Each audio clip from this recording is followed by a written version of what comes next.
Yo, what is going on, guys? Welcome back to another video. So about 4 months ago in mid-November, I started doing this series where I would give updates on recent NHL drafts and how certain guys were progressing between the ages of like 19 to 23 and whether or not it looks like they're going to be turning into or already have turned into effective NHL players. So we're going to be updating it, considering when I did it in November, that was still like only like 10 to 15 games into their season. We're now mostly done outside of the NHL. Most leagues are kind of wrapping up on their regular season.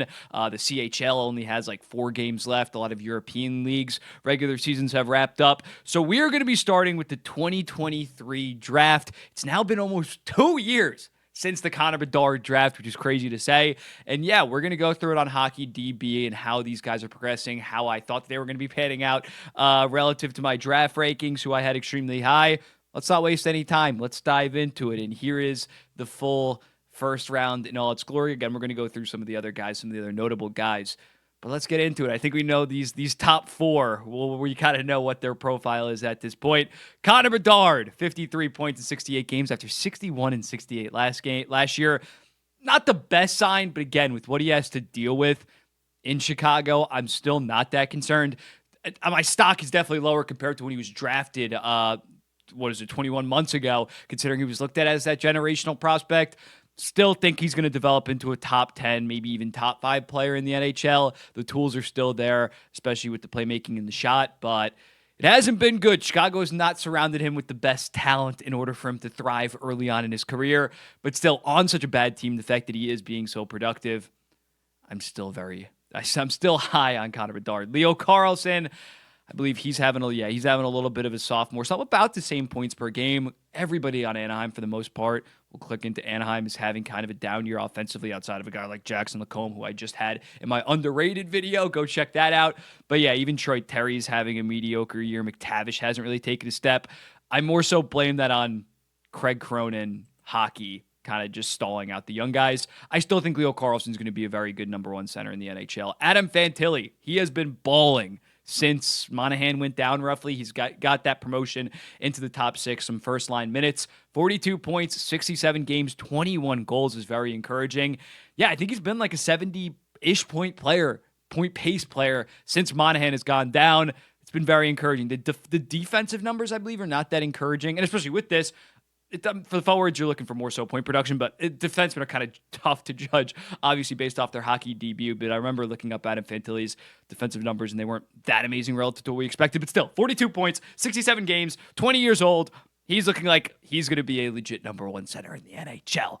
Next up, we got Will Smith, a guy that is killing it in the back half of this season. I think he's producing at like a 60, 65 point clip, basically since like the 30 game mark. And yeah, him and Celebrini, the team's absolute dog shit, but the vibes are extremely high. And he dominated, obviously, in the college level, 71 points in 41 games, led all of college hockey. He's looking like going to be one of the best second-line centers in the NHL just because he's playing behind Mac and Celebrini, and when it's all said and done, probably could be a first-line center on a couple different teams. David Reinbacher, our first interesting case. The injuries have just been so bad with this kid. He's only played 6 games this season. He shredded his knee in a preseason game. At the time, it was a little bit of a bold pick. Obviously, Matvei Michkov probably would have been the best pick here, but even a guy like Ryan Leonard, I definitely had higher than Reinbacher. At this point, if he turns into a good second pair, even just a solid second pair guy, I think you take it if you're Montreal. I think that's a win. I don't know if the upside is quite there with David Reinbacher after losing so much in terms of key developmental years, and it's not like he was this surefire defenseman prospect, but should still be an NHLer. Dmitry Simashev, another big-ass dude. You can't really judge him based on the points with this. With a guy like this, it's kind of pointless. 6'5", defensive defenseman, playing serious minutes in the KHL. Similarly to Montreal, if he's just a very effective guy behind Sergachev on that second pair lockdown, playing with a guy like Sean Dursey or something like that, you take it. Matvei Michkov, our first steal, 47 points in 67 games last year in the KHL, 41 and 47. Yeah, on a pretty bad Philadelphia Flyers team, at least from an offensive perspective, to be this productive. Is he their leading scorer? Oh, no, Travis Konecny. I'm an idiot. But yeah, the second leading scorer by 11 points.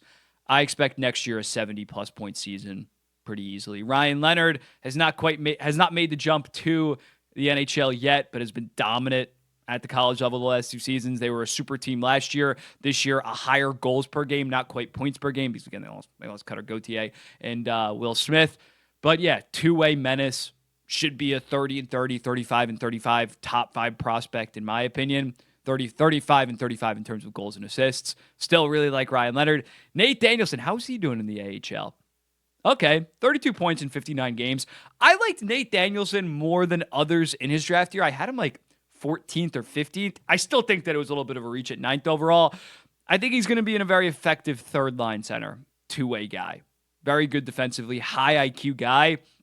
The fact that they got, who we're going to go over shortly, ASP at 17th, made up for kind of a reach at 9th. But Danielson is progressing pretty well. Dvorsky's killing in the AHL, I believe. 41 points in 55 games. He was hovering around like point per game at the 27 game mark I remember seeing. But yeah, very impressive OHL numbers last year. 88 points in 52 games playing with Quinn and Musty. And now highly productive in the AHL. How's the Springfield Thunderbirds? Is he one of the leading scorers? Yeah, he's top 3 on the team. It's not like there's some absolute offensive wagon. Tom Willander, he's having a pretty solid season at Boston University. 22 points in okay, so around the same pace. It's tough. You thought maybe he was going to fully break out this season as Boston University's #1 defenseman. Cole Hudson, as a freshman, has been so dominant. He played with Lane last year, Cole this year. I think he could be a very good second pair guy. That's what I'd say Tom Willander is probably panning out to be right now. Daniil Boot got the jump to the KHL last year. Okay, a little bit of improvement on his points per game. 6'6", Arizona, or now Utah. Drafted for height in this draft. It's Simashev 6'5", Boot 6'6". They got guys like Keller, Cooley, smaller guys. They beefed up in this draft. And Daniil Boot, around half a point per game in his KHL. Hasn't taken a massive jump, but still progressing, looking like he can be a solid second liner. Zach Benson, man, I think Buffalo, just him being on Buffalo, has led to this lackluster production. He's been great defensively. His defensive underlying numbers are already in like the top 20 percentile. But yeah, dude, Buffalo is just a mess outside of that top line. They're going to ruin him. I hope they don't. But like I had him ahead of Will Smith in his draft year, and I still think that he has that potential to be special. Just a dog, kind of like Brad Marchand-esque, not X. Braden Yeager, the Winnipeg Jets' newest addition, 51 points in 32 games. Okay, 81 points in 53 games total. These two are combined. Yeah, a very good goal scorer. I'm not as high as others on him. I just think that he's a top 45 to 70 prospect, not quite in that top blue chip tier, but it was good considering Rucker McGrody has been so lackluster for Pittsburgh, or at least last time I checked. It was good that they were able. McGrody didn't want to sign with them, and they said, we can get Braden Yeager. That's not selling low at all, really. Matthew Wood, big boy, killing it at Minnesota this year. Finally transferred out of Connecticut, where he didn't have a ton of talent. Minnesota's loaded. This guy can be a menace for the Nashville Predators. They're going to need some kind of like legit first-line center in this year's draft. But Matthew Wood, if they get that center, he can develop into a top-line guy with the skill and size that he has. Sam Honzik, another big-ass dude. Last year only 31 points in 33 games in the WHL. This year 18 and 40. I thought this was a bit of a reach at the time. Can be an effective middle sixer, especially given that size and skill, but I wouldn't bank on him, especially considering, well, they eventually got Perek the next year, but ASP was the next pick. ASP, how is he developing? Okay, he slowed down a little bit. I think he had like 22 points in 25 games last time I checked, but still, in his draft year +2, to be this productive in the SHL is extremely impressive. Such a skilled offensive defenseman. Only 5'10", that might limit him defensively at the next level, but I think that the offensive skills are going to translate, and he's going to be a very, very, well, he won't be playing top pair probably because of Moritz Seider, but as your top power play second pair, 50 to 55 point guy, damn good pick at 17 by Steve Yzerman. Colby Barlow I was much lower on than others, and he is not that productive this season. I had him like 24th in the 2023 rankings. 31 goals. Look, like what he did in his draft year was so impressive. 46 and then 59. It's kind of just been going a little bit downhill. I wouldn't really expect much out of Colby Barlow. Although, again, still has a wicked shot, but that's concerning a bit. Oliver Moore, still not taking that next step at the college level. Last year, solid rookie year. This year, roughly the same. Insane skater, so he's probably going to play at the NHL and have a career on like a third line just because he is so next level.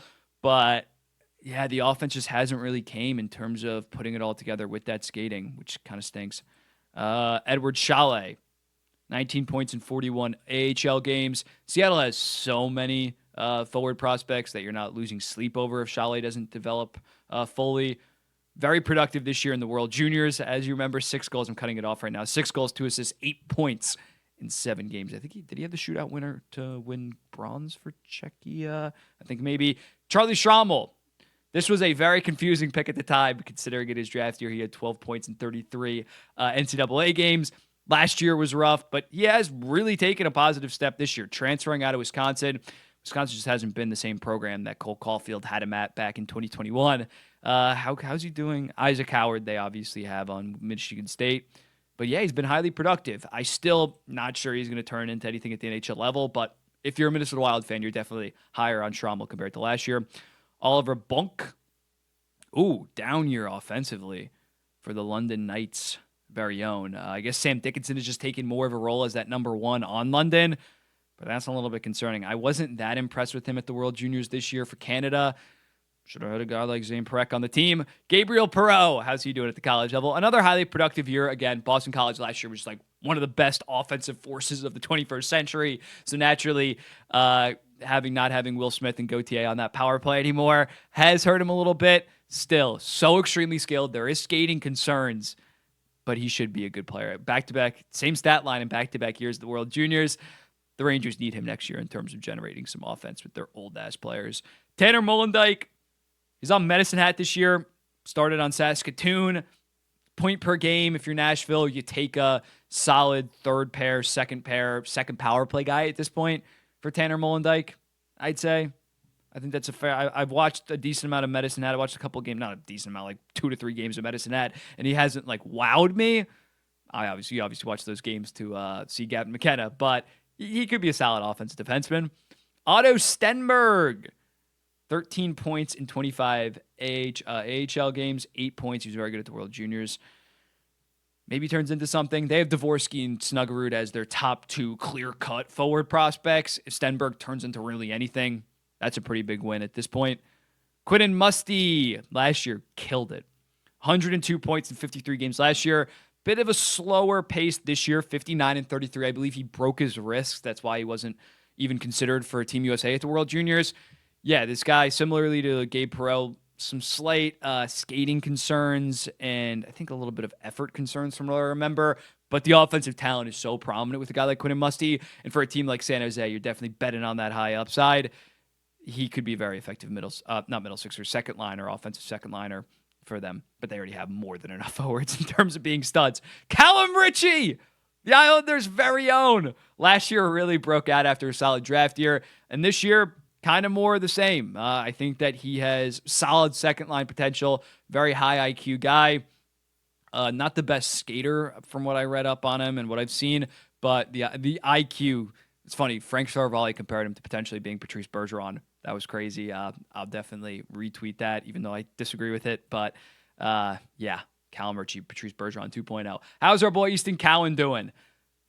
Bit of a slower pace this year, still at 28th overall. This was really good value for the Toronto Maple Leafs, especially now that they traded Fraser Midden. They kind of need Easton Cowan to hit in terms of having a guy that can be on your third line, cost-controlled potentially next season.